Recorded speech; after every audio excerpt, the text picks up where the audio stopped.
Are you guys awake? You here for a nap? You can't hear me? That's very unusual. And you're in stereo. You can hear me. Can you hear me now? You want to boost my volume there? That's been rare that I've had to ask for that, but can you hear me now? Can you hear a pin drop? It's a little bit of a squelch. Okay, so the name of this panel is Technology Tsunami. Technology megatrends come crashing on education. I did not make up this panel. I didn't choose the panelists, actually, but we've got a pretty interesting set of people here, and so we're going to spend the next hour. I think everybody was selected because they have some technology background. You're geeks. I think that's the common factor. I was trying to work it out because Cameron here is Microsoft. Really, that's all you need to know is he's from Microsoft. And I asked him earlier if he was able to go off script and speak to us as a human being as well. And he assured me, in fact, there was a fellow down there who said that that's pretty much his own mode, only mode. And then there's Mitch, and I think he's money, but I don't think so because David's money too. So actually Mitch's role, I think, is he's the do-gooder. And he's been trying to make up for all his past sins by doing a lot of good over the last couple of decades. I first met Mitch, I don't know, when we were younger. And then David over here, I think he's the money actually, because I was listening to Steve Case talk earlier, and David actually was the guy that bet on Steve Case and made billions of dollars, right? And his bio is really interesting. He's far more interesting than the other people here. His favorite literature is Finnegan's Wake. It's really about nothing. Think Seinfeld. Now that's a profound statement. That contains a lot about the future of technology and education. But the little known fact is he was arrested in Moscow in 1992. And remember, that was before the wall fell. So he was actually arrested by real communists. And then last but not least is Eric Reich, who I think he's the entrepreneur, although Mitch has been an entrepreneur and David is kind of being entrepreneurial now. So I don't know, I wasn't able to work out the thing here. So I came up with some questions, and I think what the title means is that we're supposed to kind of look forward and decide kind of where the next big hit is. There's a bunch of stuff going on in education, and since we're all geeks here, you guys are supposed to kind of forecast where the next thing that's going to come from, and that's what I take to mean a technology tsunami. So I'm going to start by asking you, and as we go, we'll kind of develop themes here and see. Don't be polite, by the way. Feel free to say whatever you think. I nominated Jim Shelton as the next president of the United States, by Twitter, of course, when he was speaking, because here he is, the Assistant Secretary of Education, or Deputy something or other. Anyway, he works for the government, and he was tearing it down piece by piece, and I thought that was brilliant. So you don't have to defend your employer.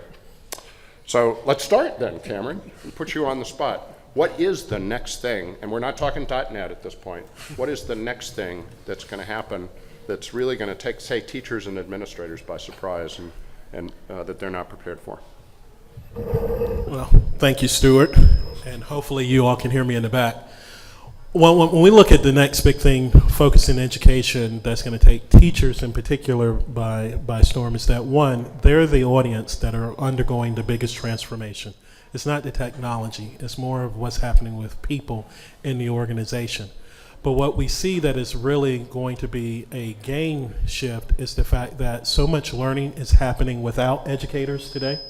You don't have to have students come into the classroom to wait for the teacher to tell them what's knowledge and what's new and what's real.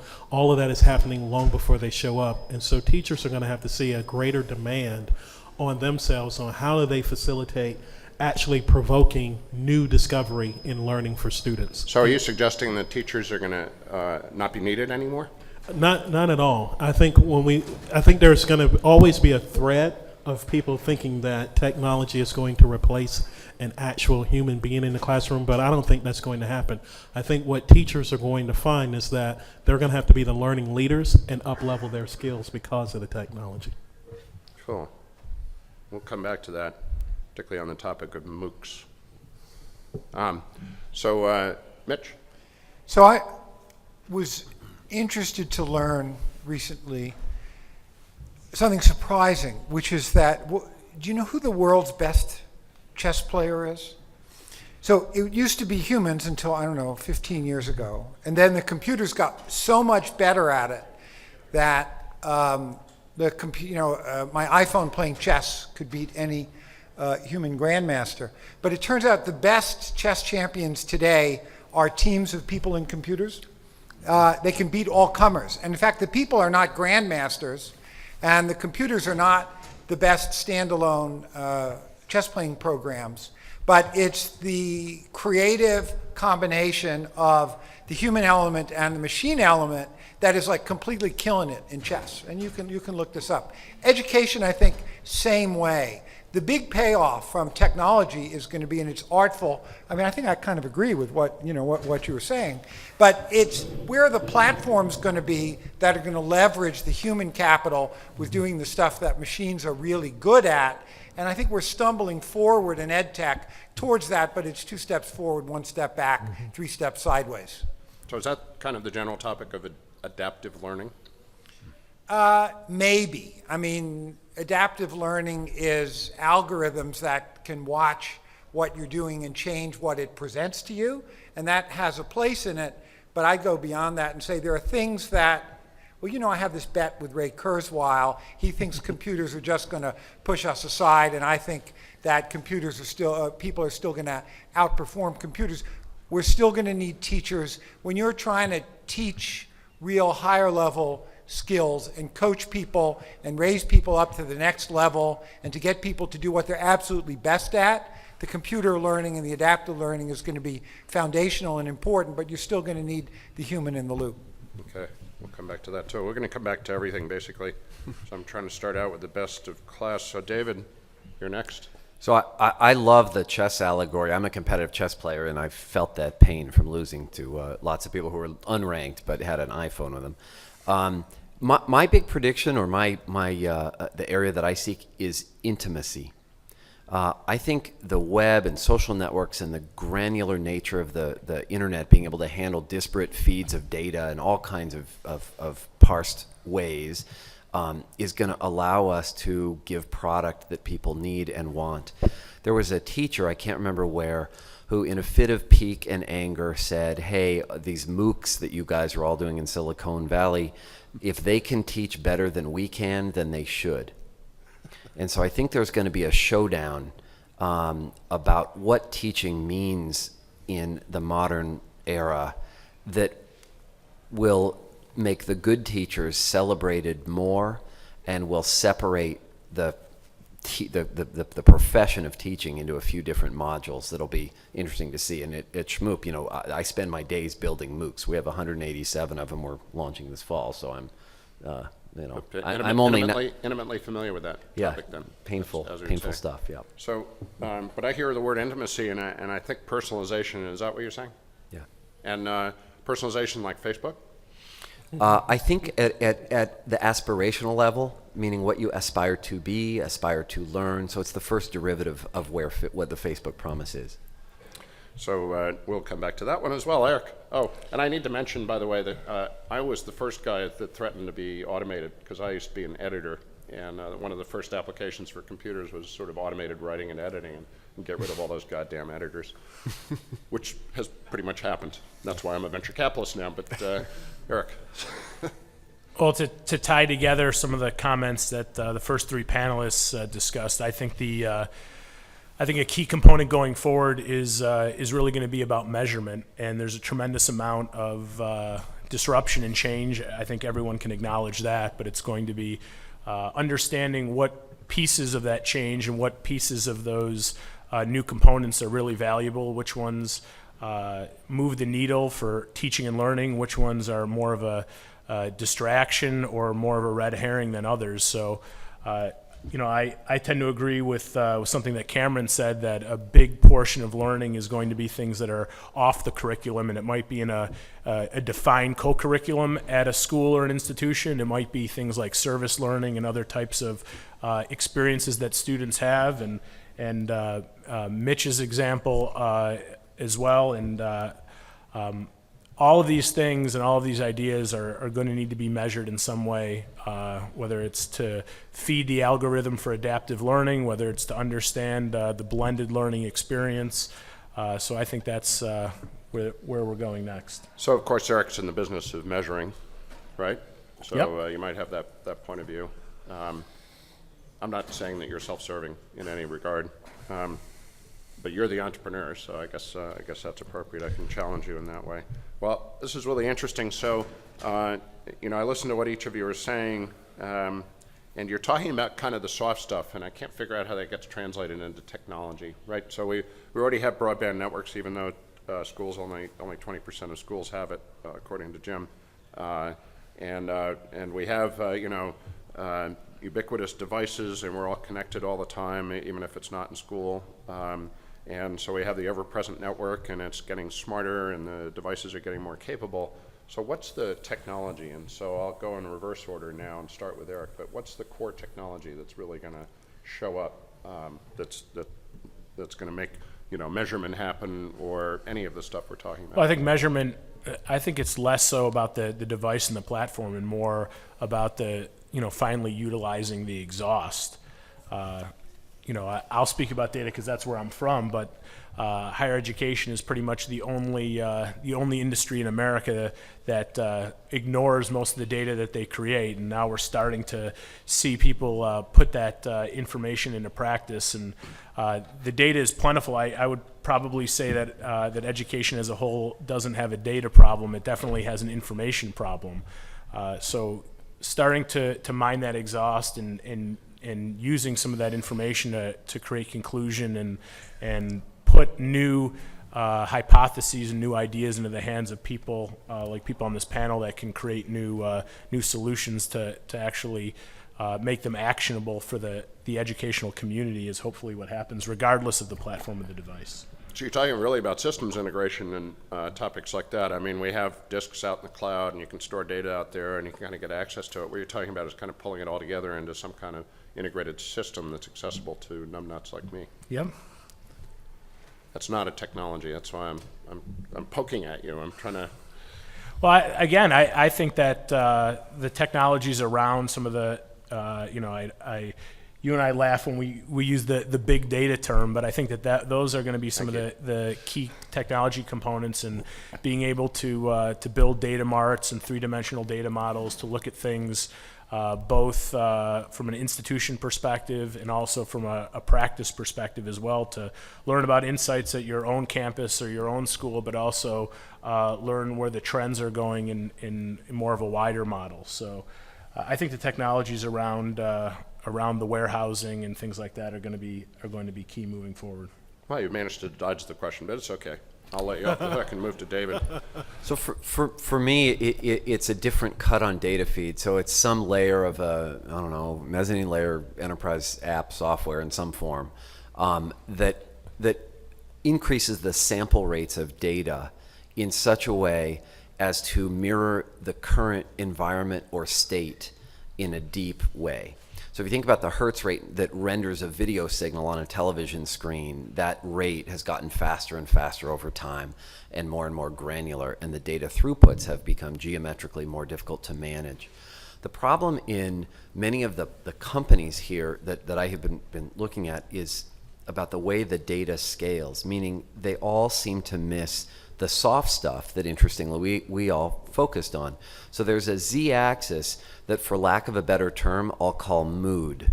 So when you take an SAT exam and your girlfriend just broke up with you last night, your parents are giving you grief to cut your hair, and you've got this and that and the other problem, you're going to be in a very different mood than if you were really ready for war.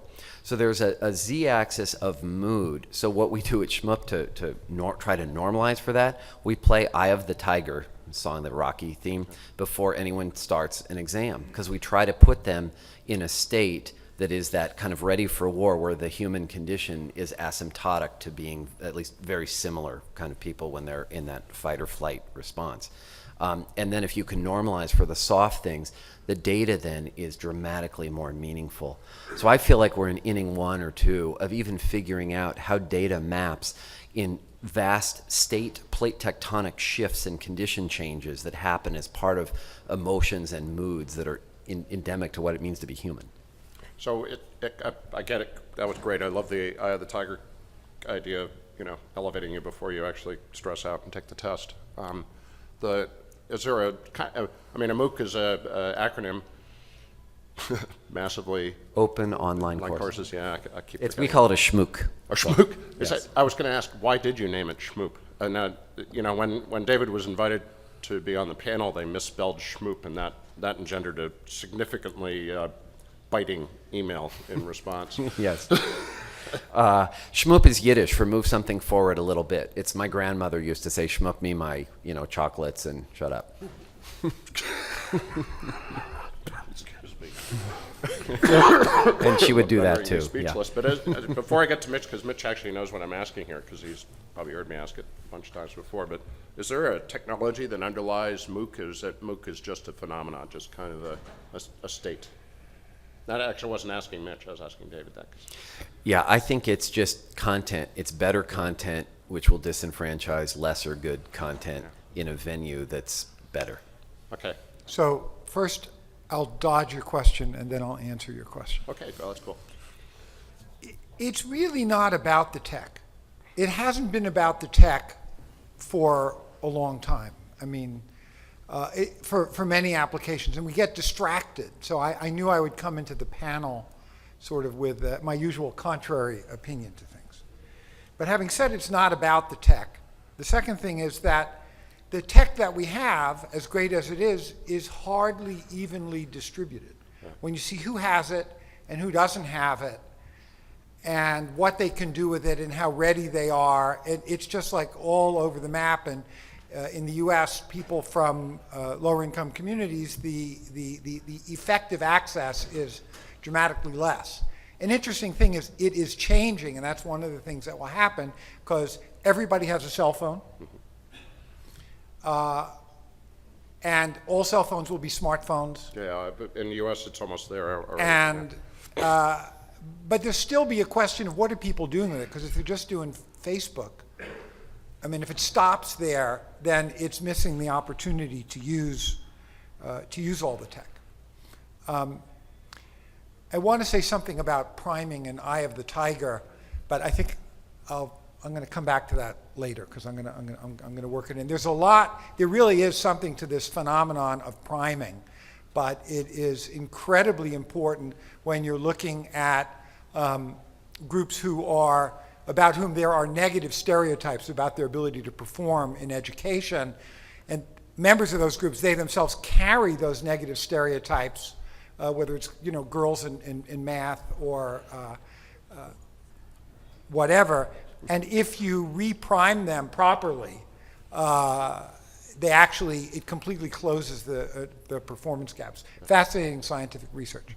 Here's the thing, though, because this is a technology panel, and I would say focus on the fact there are lots of things we still need to meet face-to-face to do, and that technology is not a substitute. This is why people get on planes and fly halfway around the world to have a 2-hour meeting. It's why there's still something magical about an inspired teacher and a small class of students. And I used to say the emotional bandwidth in cyberspace is very thin. Something is really lost.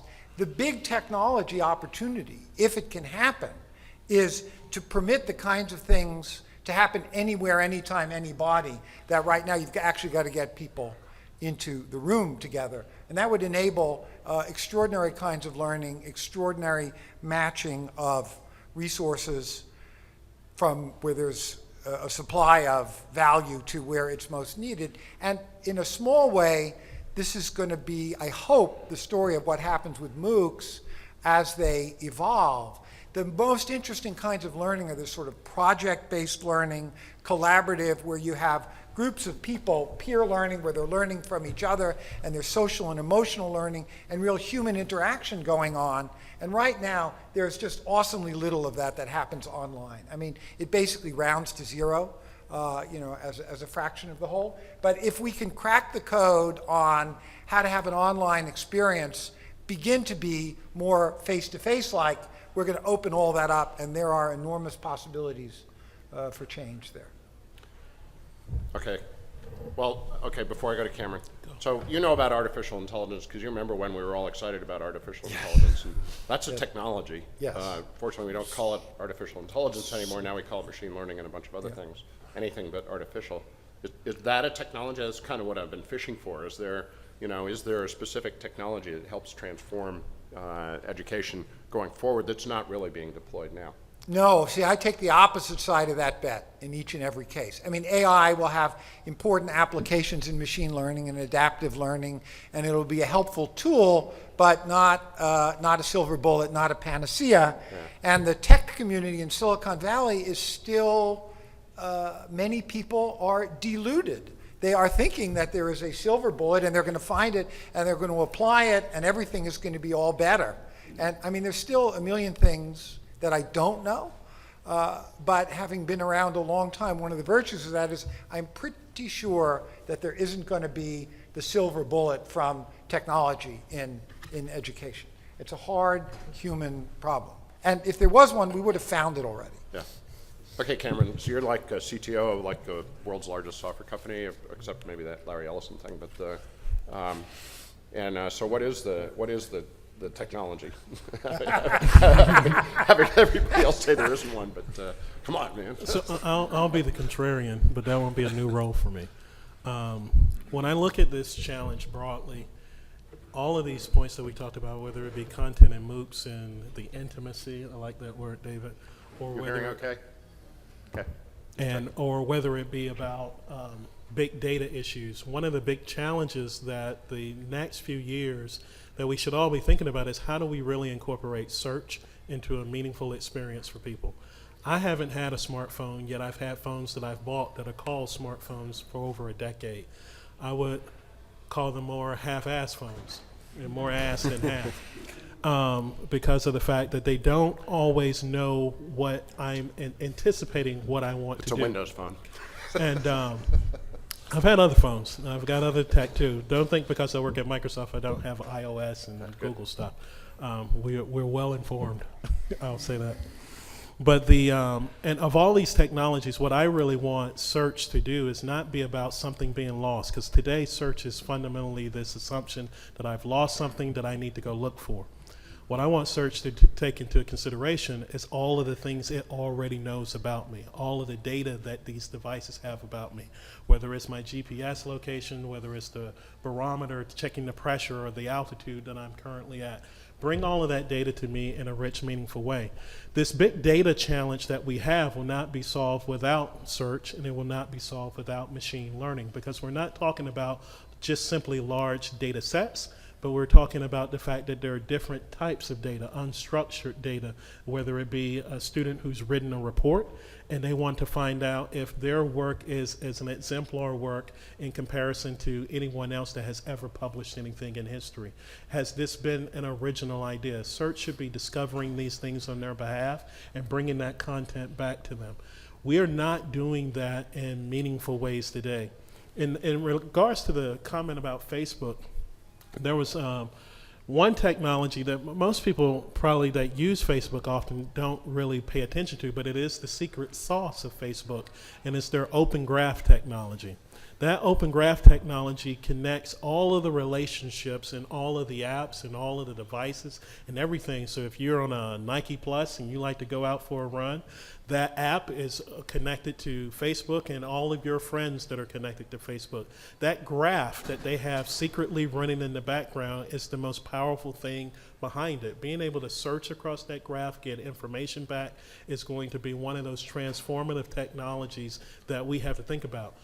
Right now, all of our apps are basically data silos, and it's creating shards of our life. Or I like to think of it as data shards. If we had a mirror of a person and I took a hammer and broke that mirror, that's what our apps now look like. I want that mirror to actually come back together, and search is that singular application that I think brings those shards back together so that we can actually have a much more insightful view about all of the things that are happening in our life. Lordy B. That was great. I'm sitting here writing it down. So, oh, that's right. I've got to moderate the panel. So let's see. Let's talk a little bit about. There's a thread running here which is personalization. It's kind of what you were just talking about and what's been mentioned earlier, the idea that you can know about the student, you know, in real time. You can know the state of the student, and you can assess that in real time and then deliver, you know, a different kind of education. And so it sounds like personalization is like a core technology. And so draft off of that, and I'll pick you out randomly now. David. So Steve Case said earlier, I wrote down, what the hell did he say? Well, we're in the bottom of, we'll be in the bottom of the fifth inning 10 years from now. Right. So in the bottom of the fifth inning, can you imagine how that will be deployed, personalization, in an educational environment? And I don't want to bind you to being in a classroom or any other predictive scenario. So can you just... Yeah, I think I like the chess allegory, that we're still going to have remnants of the 1920s classroom forever. There's something about human-to-human things. There's reasons you schlep all across the world for a 2-hour in-face meeting. I bet you will discover there's some like smell that human beings have that we're super sensitive to that we didn't realize. So being live there is just different from Skype until someone does smell-o-vision or something well. So there's a pheromonic thing that just happens when you're live. So I don't think that's going away. But the extensibility and leverage of your classroom time, I think, will go on turbocharged steroids. If you think about it, and you think about your Hertz rate sampling, asking yourself, am I learning anything? Am I learning anything? During this panel, thus far in the 22 minutes since we've been doing it, you probably have had time to ask yourself that question 87 times, because your throughput of what's going directly into your brain is probably not anywhere near the maximum for any of you. And so the idea that you'll be able to custom choose the way you drink knowledge, the way you drink education, and how much of yourself you want to push, for me, will be analogous to the way sports works. You have some days, you know, I was a world-class swimmer, and there are some days I felt like just killing myself, and there were days I could barely get in the water and swim. But I always tried to do the most that my body kind of would let me do. And I think what we'll do is have just sort of a fill rate in our brains that will be optimized at that point. And so you'll have dramatically better input at a much earlier age and much more freedom in what you study and what you explore. So you're talking about kind of a jacked-in experience, you know, and we have to master that and decide what we want and don't want in real time? It is, and the gasoline in the tank there is curiosity. Those who seek knowledge will have very little friction in finding it. Yeah. Now, I just have to ask, you have two identical phones in front of you. Do you use both of those at the same time? Well, they're different phone numbers, but I a lot of times, you know, my wife will call and say, hey, what do you want for dinner? And I'm looking up the grocery list, and then I got some other call that comes in, and I got to like look on the web and so on. So I needed both. I think you're an early example of what you're describing. It's you are jacked-in, it is real time. Shove everything in there. Okay, beat that, Eric. I think he's got Okay. two phones, and neither of them are smart enough to be one phone. Good. I'm glad you're still in there competing for your employer. Eric, beat that. Well, I think Cameron touched on something really important, and that is the connectivity and the seamlessness of the way all these tools sort of work together. And hopefully, by the time we get to the fifth inning, we're going to start to see the benefit of that connectivity, almost in a case where the connective tissue between these individual parts is more valuable than the parts themselves. I think that the siloed experience, and there's a lot of different ways to define the silo. It could be subject matter, it could be environment, it could be style of learning, it could be background of the learner. Once we get to a place where we can both create knowledge about how the individual learner learns, but also about pockets of learners, cutting across and stratifying those different silos and those different elements to start to classify groups of learners and understand their keys to success, try to get materials or try to get objects or elements in front of them sooner that have been identified in the model as being proactively assistive to those different classifications of learners. That would be a victory for me, or at least looking good in the fifth inning, and would put us in a good position to succeed going forward. So, okay, I'm going to make a little statement myself, so to kind of set the context for the next thing, but I'm going to ask Mitch to follow that up after I do that. So Mitch and I actually kind of got to know each other when we were much younger, he was in it before I was, but beginning of the personal computer industry. And, at the time there was no email, there were no cell phones. I used an IBM Selectric typewriter, and the big innovation was the, they called it the correcting key. You could push the key and it would backspace the little ball and white it out, each letter one at a time. And that's the context we were in 30 years ago. So it's interesting to talk about this stuff when we kind of know what's happened in the last 30 years or even in the last 10 years. So actually what I want Mitch to do is to talk about, so what's the role of the government? So here's the second part of my statement, but I'm prepping you here to think about this. So this country here is more than 200 years old. Don't ask me exactly how much, because I'd have to do the math. We didn't have a public education system until the 1920s, I think is when we first started to have public schools, and that were supported by government spending. And in that case, it was local, and there was no role of the federal government and almost no role of the state government.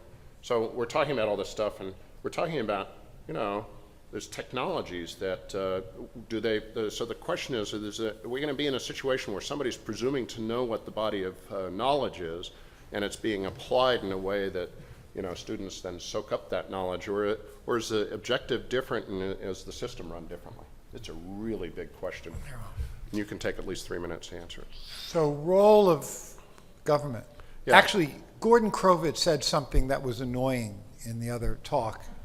Not the first time I found the publisher of the Wall Street Journal annoying, but it was on this subject. It was demeaning and diminishing the role of the government around the internet.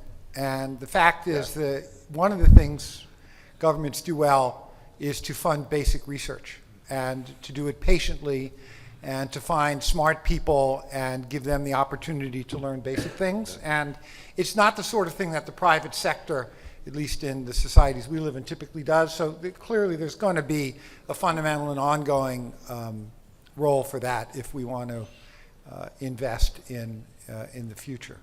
So that's on role of government. We're conducting an interesting experiment now in the centralization of learning with Common Core standards. Opinions vary a lot. Like in theory, it has a huge number of advantages. One is that we should be able to assess more consistently what people know and don't know, and more uniformly, and get information from that.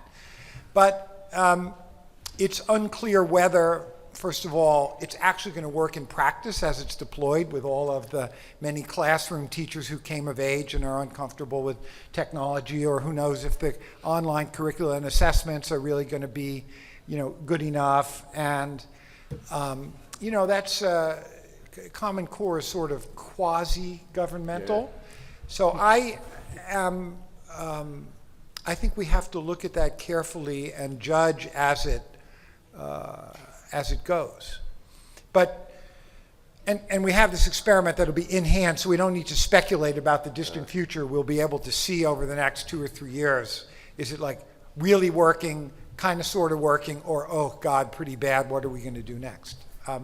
But in terms of regulating knowledge, which I think is what you were getting to at the end, I mean, kind of the genie is out of the bottle on that one, given the internet. Even the most repressive, centrally controlled societies are struggling to keep knowledge out of people's hands. And, Chinese invest, probably tens, if not hundreds of billions a year in the Great Firewall of China. There are some 30,000 Western websites, including all of the major ones, Google and Twitter and Facebook, that are not available in China. Some of that was industrial policy to let their own domestic versions flourish, which they're now doing. But I have to say that I think a fair reading is it's not working all that well. That there's kind of an arms race. People in China who want to get out. They can't shut down all the virtual private networks. And, if anybody had been, here's the great thing.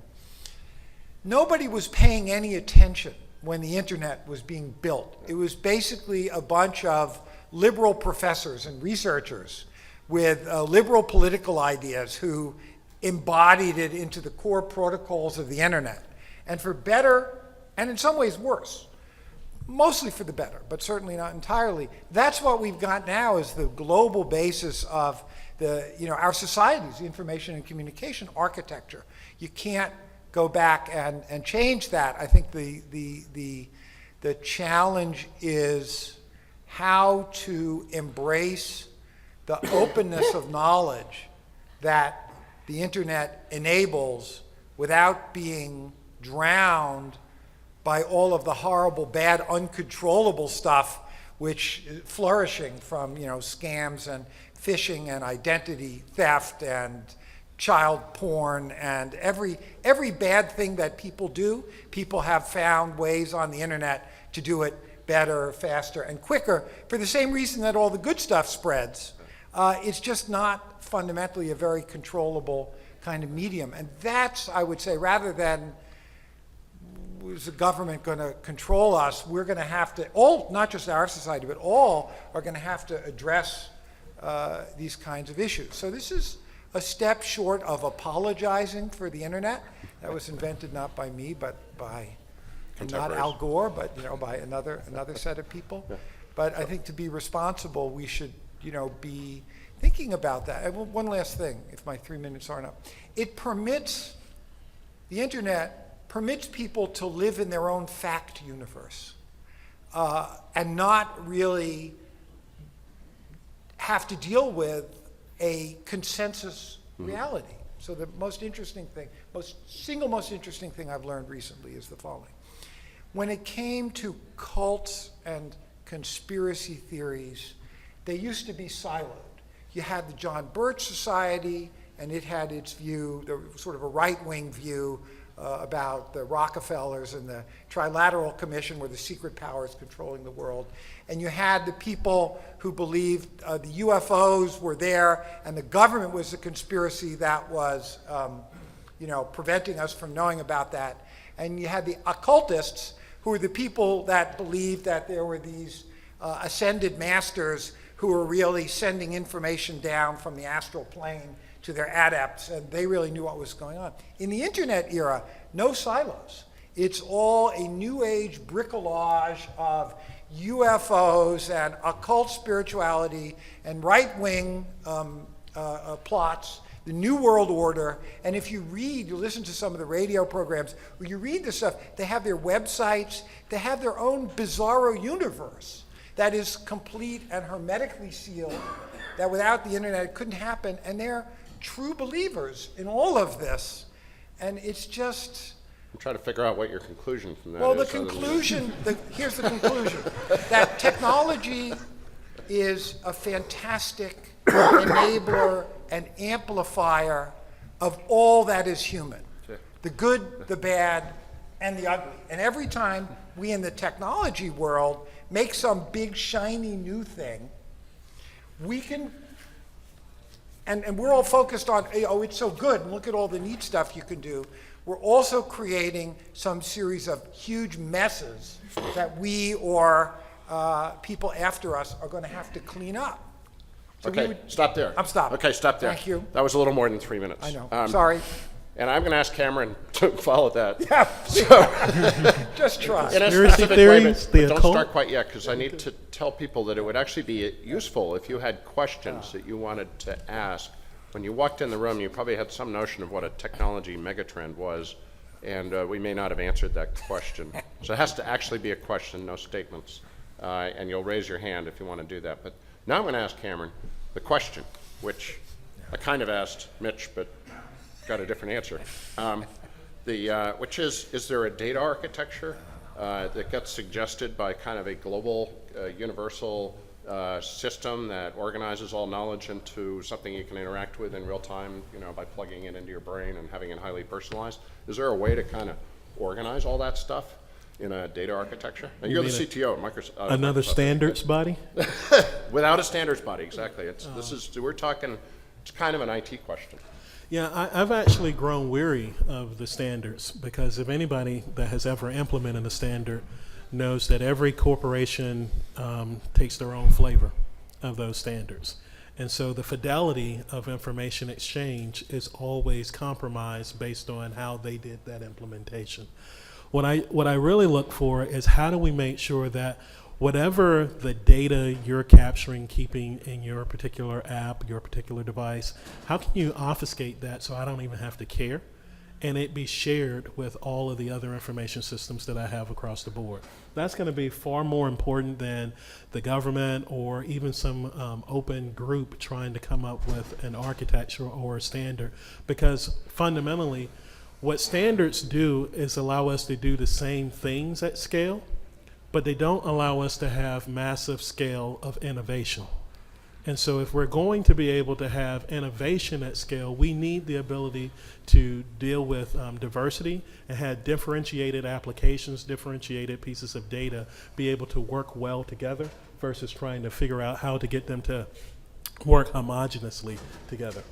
Remember to raise your hands when you're ready to ask a question, and I'll keep going. Okay, hang on just a second, because I had to ask him one follow-up question. What is innovation at scale?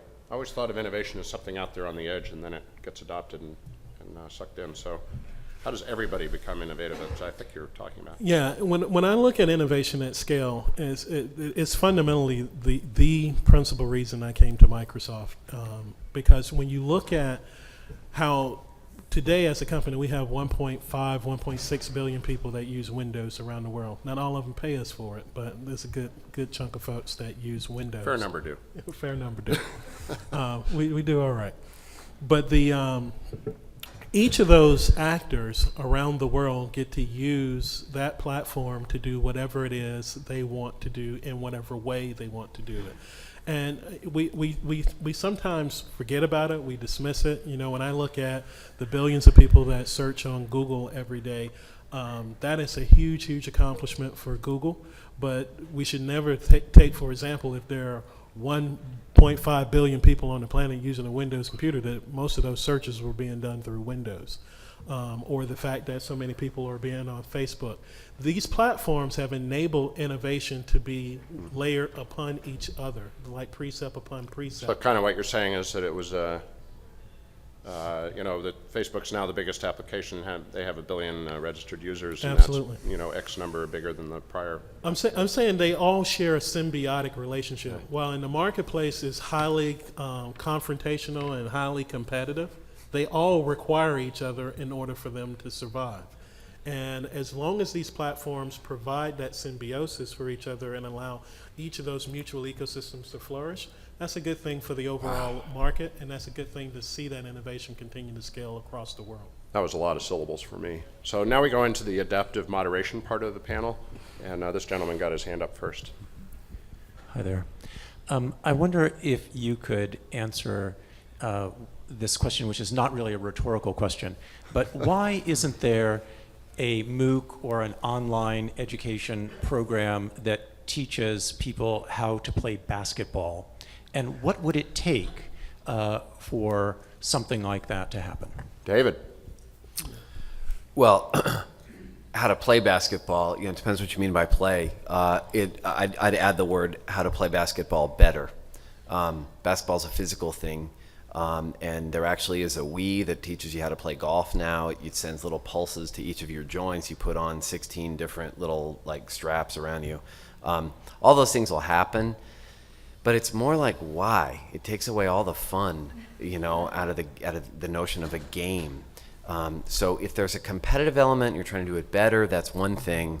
And it bifurcates what sports means. Like for my world, when I think, when you guys think of swimming, you think of Hawaii, warm weather, the beach, and it's a relaxing thing. For me, it's torture 7 hours a day and the Olympics coming up, N years later.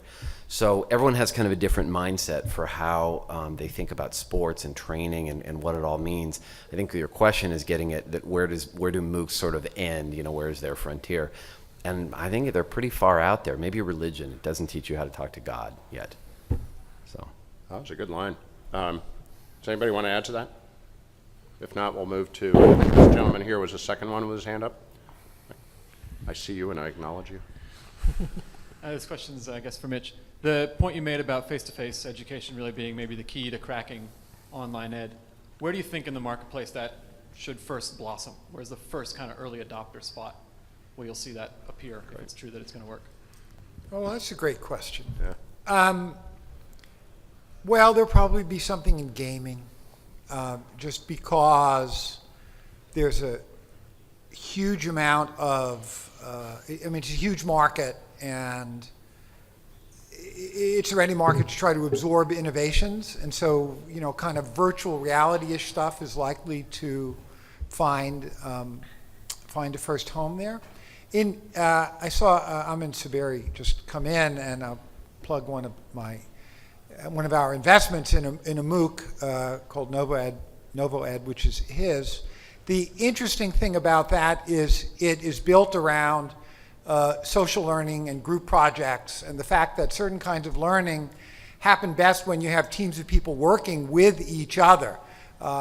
And it's certainly interesting to think about MOOCs and other tools that much more directly embrace that than the first generation, because there's all kinds of project-based learning that you can then do in a much more scalable sort of way, and it's a step towards face-to-face. And I cite it as, I mean, obviously we hope the company does well, and we did it because we believe in it, but I'm citing this to say that the march of what's in a MOOC is going to expand dramatically and unpredictably.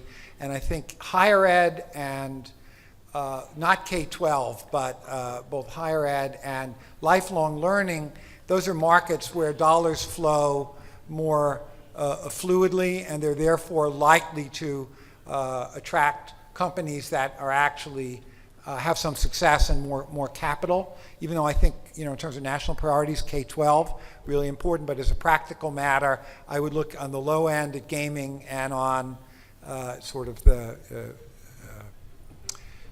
post-secondary education as places where to spot things early. So I'll take an opportunity to plug one of my companies called Twitch TV in response to that. Twitch TV came out of a platform called Justin TV, which developed a low-cost live video streaming platform. And Twitch is a use case out of that, where the use case was people watching other people play video games so they could figure out how to cheat faster, and having a chat room along the side so they could talk to each other about how the cheat actually worked. And it actually is an instance of collaborative learning applied to, you know, an activity most people stick their noses up in, but they had 38 million unique visitors in the month of March, so it's pretty popular. The next time I play SimCity, I'll think of you. Yeah, I'm not sure SimCity has followings there because it doesn't move very Twitch. fast. It has Twitch, though. It does, okay, okay, good. Now you're next up. In the discussion you've been having, and also the discussion that Jim Shelton had about self-inflicted wounds, and you talked about leaving a mess for others to clear up. What struck me was one question is, why are you not talking about these kind of ethical issues around the industry as perhaps, or the issues that the industry is creating? I'm thinking, for example, like data collection. And that's like a real kind of problem waiting to happen. I mean, you've already seen in Bloom, like suffering from that problem, and I do wonder why, you know, it's a kind of strategic risk for a lot of these companies. You're investing in a space, you're collecting data, and at some point people are going to say, well, what is this data you have about our kids exactly? Why did nobody ask me? I'm the parent. What are you doing with it? Are you marketing to my kids? And so why is nobody having a discussion about that in this space? I'd be really interested to know. We haven't been discussing it on this panel, although it was one of my trigger questions I was going to come back to. Yeah, I want to speak to that because I've written quite a bit about privacy, data privacy for students over this year, quite a bit. And I'm very familiar with what happened within Bloom. Fundamentally, we are going to see companies, large corporations, collect large sums of data. It's pretty much a given. Where there is concern about Facebook and their data privacy collections, they're concerned about Google, their data privacy collections, they're even concerned about Amazon. I'm personally will only be concerned about Amazon because they actually know what I spent money on. And I've been with them longer than any of the other providers out there. As we look at that, what we have to understand is what data, there is no bad data, they're just bad actors. And if someone is going to have access to data about a student over their entire academic career, for what acts can they use that data? And can it ever, anything that describes it, the metadata, can it ever be separated from the actual core data so that we're using that inference to get other types of products and services to them? I don't think in the case of Bloom at all that there are any bad actors in there. They're doing something that the state could not do for themselves. And in every case, we need to be thinking about if we're going to actually benefit from big data, large analytics, personalized learning at scale in education and do that economically, we have to be able to provide these type of resources. If education, particularly P-12 education, could do it themselves already, we wouldn't even be having that conversation. But it costs too much money for them to do. The longitudinal data challenges that have been going on in most states for the past decade are basically autopsy reports. And what we need is more real-time insight about how those students are doing right now. And the only way to do that is to have services that use algorithms, that use search, that use deep analytics, but keep the disclosure of that with the people who created the data in the first place. Whether that disclosure be the parents who are the legal guardians, or whether, and that they actually give their consent. In many cases, parents have not only have they not been disclosed, they never consented to it. And we have to be super, super mindful about what we do with disclosure because there's almost a disclosure on everything today, and it's so much so that no one actually reads the disclosure. I could get you an app on your phone, and if you really want that app, the disclosure statement could say, upon accepting this, you will sell your soul, and I will notify you with a 6-foot flaming letter. But you'll still click accept, and you'll be into that app, and I'll be there later to collect your soul. So we have I can see that Cameron feels this deeply. We just have to simplify how we do disclosure and consent a lot And this better. is the theory, and I want to ask Eric to respond to that question in terms of the reality, because he is a big data guy, and he's collecting so much data about every, at least university student at this point, but I'm sure he's going to work down into K-12 at some point. Well, maybe. I think that the negative side of data is one piece. I think the piece that really needs to be worked on is the use of the data. So you have a tremendous number of institutions or places that claim that they are interested and claim that they want to know the answers, but then will turn a blind eye if the answer is inconvenient or unflattering. I think that for the data movement to really exist and to be valuable in education, people need to be willing to hear things that they don't want to hear, change policy, and then you have, who really owns the policy, who owns the standard. We talked about that earlier. Is it the federal government? Is it the state? Is it the accrediting agency who is, adding another level of bureaucracy and measurement that's sometimes counter to things that other agencies are looking to do? So, while I certainly acknowledge and understand the policies and the issues around privacy, I think the most difficult hill to climb from a data perspective is having people acknowledge its use and be willing to apply what we learn from it, even if it isn't exactly convenient. And Mitch has to say something, and I will observe he's a founding member of the board of Electronic Frontier Foundation. Thought about this for a long time. Well, I was just going to add that it's ironic that some of the companies that have been the most active in enabling the collection of this tsunami of data are the most reluctant to see even the most basic data about their own performance be made available. So that Apple and Google and a bunch of other companies, for instance, will not disclose to the public information they have to file with the U.S. government on the racial and ethnic composition of their workforce, claiming it's some kind of trade secret. And I don't know where Microsoft is on this. If I did, I would have said which side they were on it. We got sued already. Okay. So, I mean, this is, if not a hard problem, a wicked problem as the parlance goes. I don't have an answer, but I would say if I were on the board of one of these companies, I would say I don't think we can really just collect whatever the hell we want pretty much, except when we get caught and say very sorry and then just be shut down. Well, this is a trade secret about who works here. I mean, I just don't think the corporate world should have it both ways. So I'm going to give there's one last question, and this gentleman here just stood up, had the right of hand. But it thanks. better be a good, quick question. I just wanted to follow up on Cameron's comment on interoperability standards because in whether or not they can actually enable innovation. Because as we know, the World Wide Web and the Internet are both built on interoperability standards, and they've enabled a lot of innovation. So I'm kind of interested to see if the other panel members have a Sounds more like a comment or statement opinion than on really that. a question. Are you denying that IPv4, HTTP, et cetera, all these standards did not contribute to the development of the Internet? You slut, you. Sorry, I didn't mean to step in. But that's my job as the moderator, so I get to do that. So anyway, I'm going to close the panel right now with a couple of minutes left so that everybody can mill around and talk to the panelists. So I'll summarize by saying we got a bunch of geeks up here. We talked about some really pretty cool stuff. I personally think that the classroom will disappear and we'll end up with a completely different system of education, but I wasn't a panelist, so I don't get to talk about stuff like that. And I want to thank each and every one of you for coming up here and sharing your thoughts with us.